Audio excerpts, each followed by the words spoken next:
I mean, it's okay to express your concerns and all of that. But for the longest, when we got out in public, we acted a fool and all of that. They said we were acting like animals, we were acting like gorillas, we were acting like apes. But now if you look at them in public, every time they see a black person, they want to call us niggas, call us this and that. They're looking for a reaction so they can say we hadn't learned that.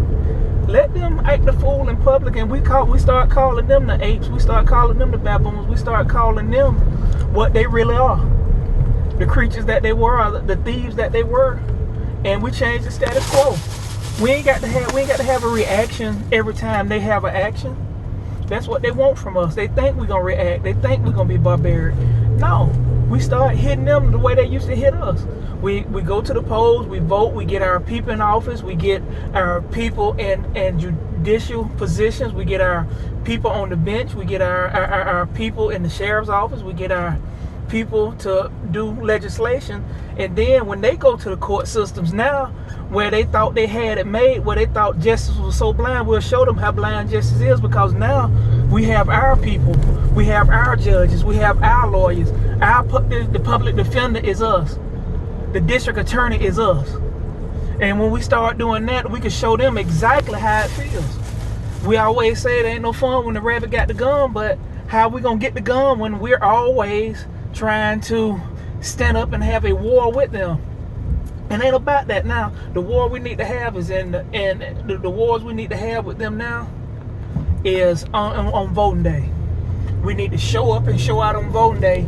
All this other stuff that we talk about is fine and dandy, but what's the use of marching when we ain't marching to the polls? It's not gonna solve nothing, because at the end of the day, when them doors are closed, that's where the decisions are made. And until we're at that table, nothing's gonna happen. We could post all the stuff we want on Facebook, we could say all this till we blue in the face, but until we get out and express our right to vote and get our people in office, it's always going to be the same. They coming out the woodworks talking about this or that. Let them talk. Let them talk. The reason why America has been so strong in wars and all of that, because we didn't do no talking. We let the other countries do the talking, and we attack silently. We need to come together and get a plan, and while they're doing all this talking, doing all this yip-yapping, we devising a plan to hit them right in the mouth, hit them where it hurts at. Hit them in their pockets. Take away the power. And once we do that, they can't do nothing. Just like the stuff with the mirror on the wall right now. Let them do all the talking. We need to see exactly who they are. And they're showing exactly who they are. The friends that we thought we had, the people that we thought had our backs, turned out they were just wolves in sheep clothing. Let it be known. Let them do their petitions. Let it come out so we can see who it is, and we don't need to talk. We need to just take notes. So when it comes down to voting, when they come up to us say they need our vote, no, you don't need our vote. If you want my vote, you need to change this. Matter of fact, if you want my vote, why don't you come on TV and denounce racism right now? Why don't you come on TV and denounce what your ancestors did to my ancestors? If you want my vote. If you want my business, why won't you put things in place to have more black people in your business? Why won't you hire more blacks? Matter of fact, why won't you give the blacks loans if you want our business? Not just having a 2-for-1 sale. Not for going on TV saying I'm marking stuff down 30% so you can have this. Not for this Black Friday sale. I want to see what you're doing to put people in power in your store. Matter of fact, some of these franchises, why won't you open up to the black folk? You're asking for our business, so why won't you have stuff in place for minorities to get a franchise? To the banks, you want our business, why don't you have stuff in place for more black owners? But we still going out shopping and all of this. We're doing all of that. Because why? Because we do it when it's fitting for us. We march when it is fitting for us. But after the violence stops, where are we at? We're right back in their stores. We're right back doing the stuff that we used to do. We got to change our mentality. We got to change the status quo. How do we change the status quo? We get out and vote. Not only that, we let them do what they're doing. Let them run their mouths. Let them say all of this stuff, say all of that stuff. We don't have to react to it. Put it on film and broadcast it everywhere. Make them start losing their job. Put on the things when they out there acting a fool. Put it like this, and who are the real animals? Hurt them where they tried to hurt us at. They tried to hurt us for the longest in our pockets. They tried to hurt us with the lack of education. Now the status is finna turn, so we do the same thing to them. We gonna play from their playbook. And the thing about it is, when we get that playbook, we gonna play it better than them, because now we have their playbook and we know our playbook. And they don't. We played defensive so long, now it's time for us to go on the offense.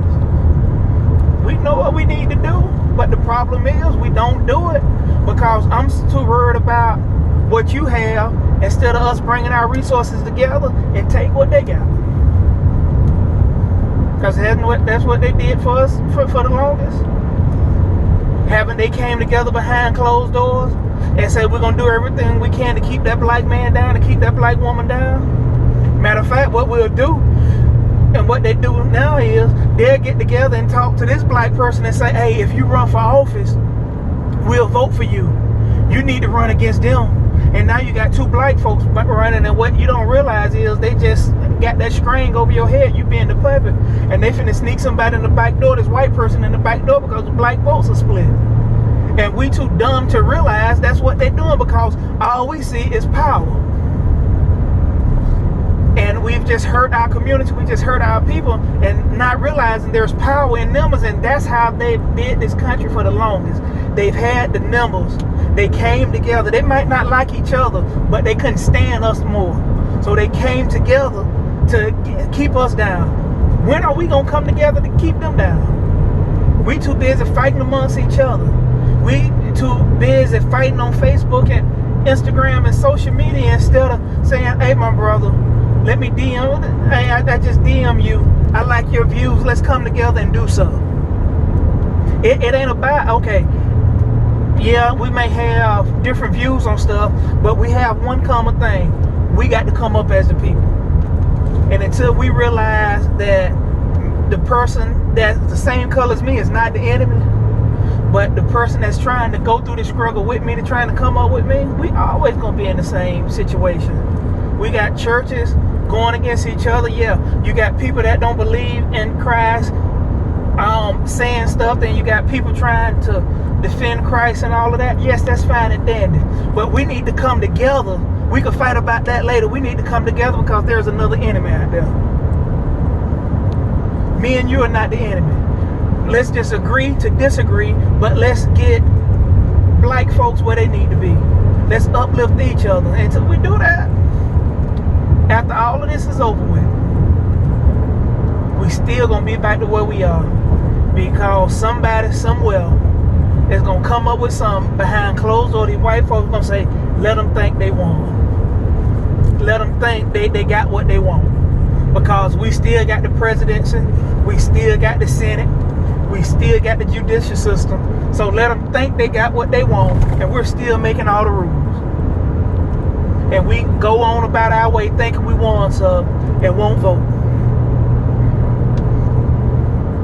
So where we at? If they're making the rules, if they're in the Senate, if they're the minority, if they're the majority in the Senate, they're the majority in the House, they're picking who sits on the Supreme Court, so they're picking who makes the laws.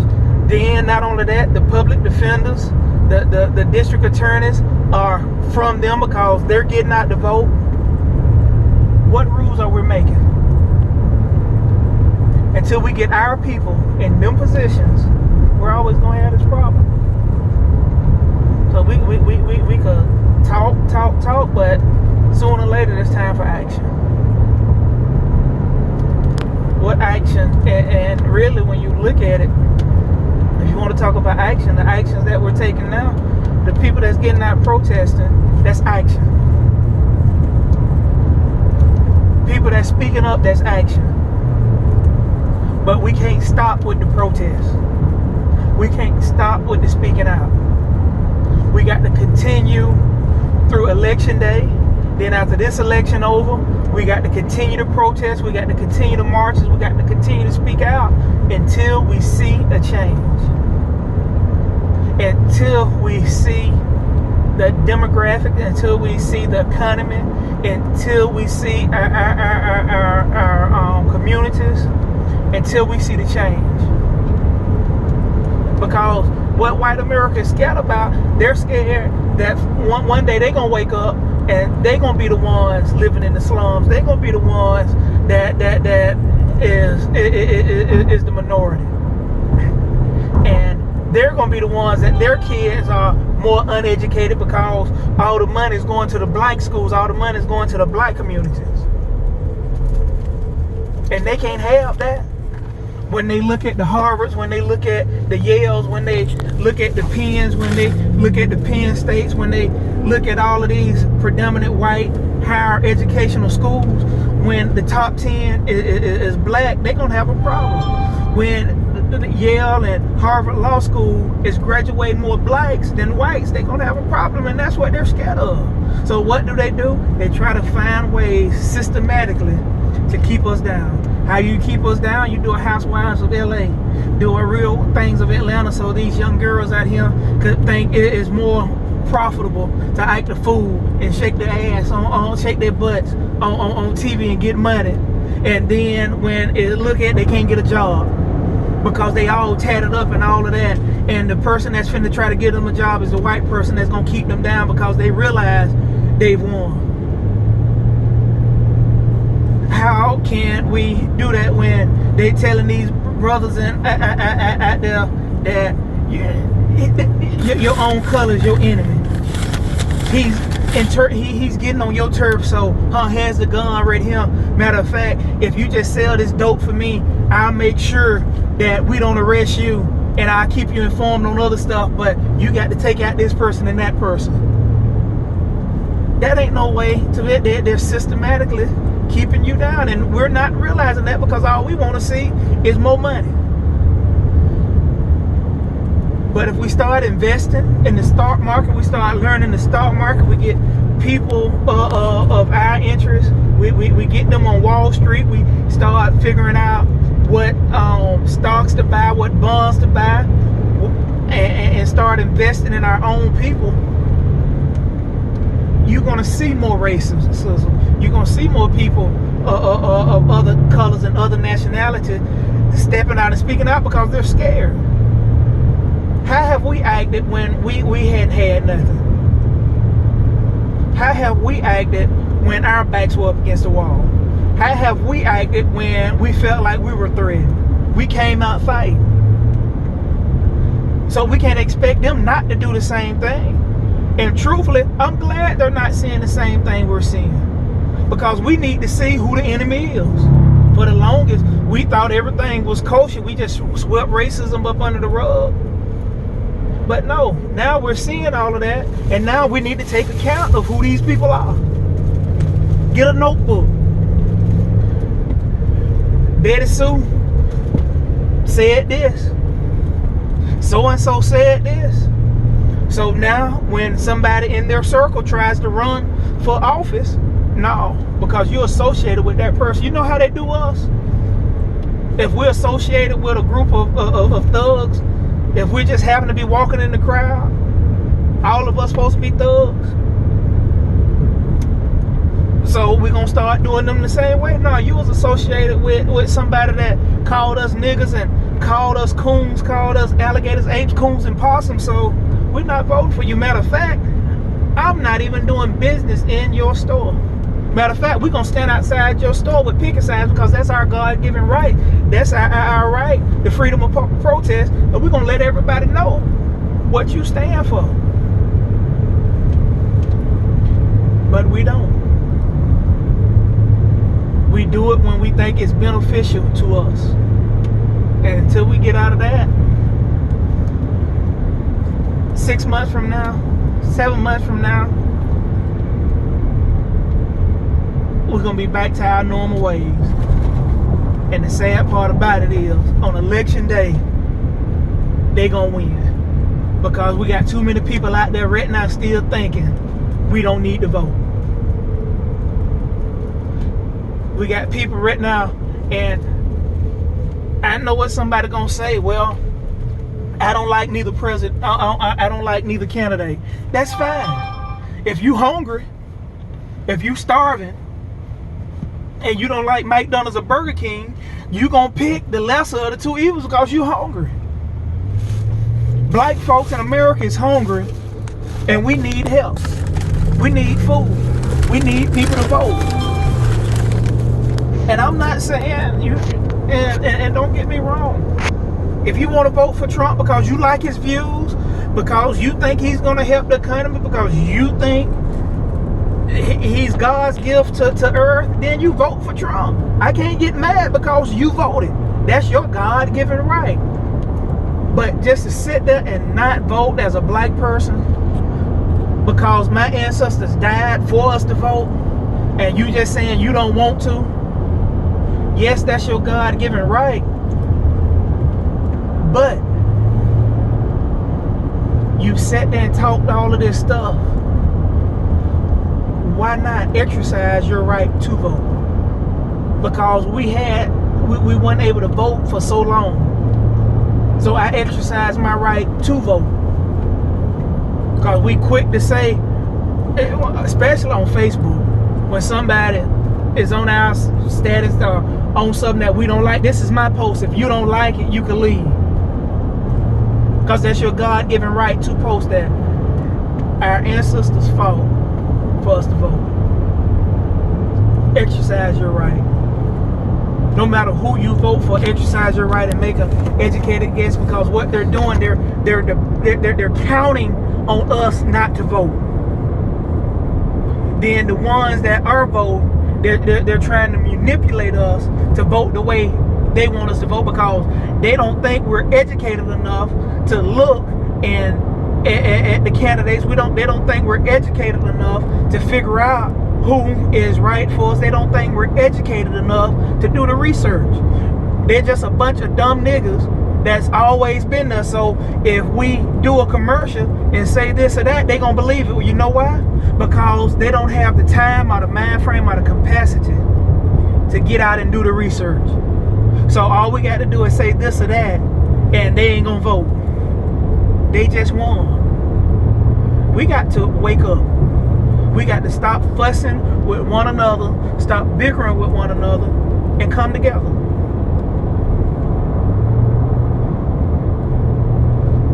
I look at a lot of Facebook stuff. I look at a lot of Instagram stuff. And I see more of us fussing with each other than more of them fussing with each other on social media. Don't you think they're looking at that? Don't you think they're realizing that, and they're using all of that against us? But if they can't use nothing against us because all of us are coming together, what do they have? They have nothing. We got to take away their power. How do we take away their power? We get out and vote. We get out and make educated choices. We get out and support each other. We get out and support black-owned businesses. We get out and support one another. We help one another out. We uplift one another. We come together as not just communities. We come together as neighborhoods. We come together as counties. We come together as cities. And then once we come together as a city, we'll come together as a state. And once we come together as a state, we can come together as a country. And once we get that, they can't say nothing to us. We have all the power. But how can we? When we can't even come together as neighbors? How can we when we can't even come together as communities?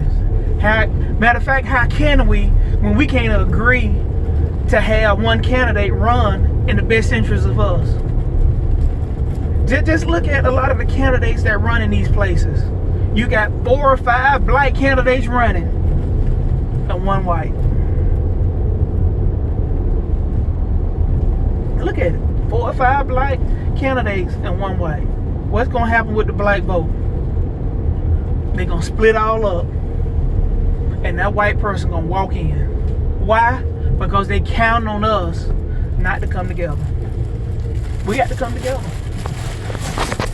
That's just bottom line. We got to come together. Until we come together, we're gonna always be saying we shall overcome. It's fine. I'm loving what I see now. I'm loving because this country is coming together and we got others helping us out. But what's gonna happen in 4 months? What's gonna happen in October and November? What's gonna happen after that? Are we gonna continue this movement, or is it just gonna die down again? That's the question I always have, because we've seen it too many times. We've seen it die down, and we're right back where we need to be. Give me all. That's my rant for tonight.